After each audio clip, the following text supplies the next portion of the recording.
Kidney এর যে কোনো সমস্যা থেকে সমাধান পাওয়ার জন্যে, ডায়াবেটিসের সমস্যা থেকে মুক্ত থাকবার জন্যে, হার্টের যে কোনো সমস্যা থেকে মুক্ত থাকবার জন্যে এবং আলসারের যে কোনো সমস্যা থেকে মুক্ত থাকবার জন্যে 6 ধরনের খাবার আমরা রেগুলার খেতে পারি।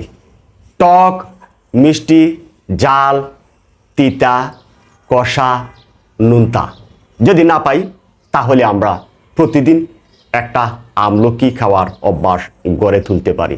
তেলাকুচি পাতা খাওয়ার অভ্যাস করতে পারি, তেলাকুচির ফল ডিরেক্ট খাওয়ার অভ্যাস গড়ে তুলতে পারি এবং আমরা কালো মেঘ খেতে পারি। 2-3 দিন খাবেন, কষ্ট হবে, কিন্তু 4-5 দিন যাবার পরেই দেখবেন পরিবর্তন কাকে বলে। কিডনিকে পরিষ্কার করে দেয়, ডায়াবেটিসকে নিয়ন্ত্রণে আনে, আলসার থেকে মুক্ত রাখে, বদহজম ও রুচি থাকলে দূর করে দেয়, মুখের দুর্গন্ধ থাকলেও দূর করে দেয়। কালো মেঘের গাছ যাদের আশেপাশে আছে প্রতিদিন সকালে এবং বিকালে 2-4টা পাতা এমনিতেই খাবেন।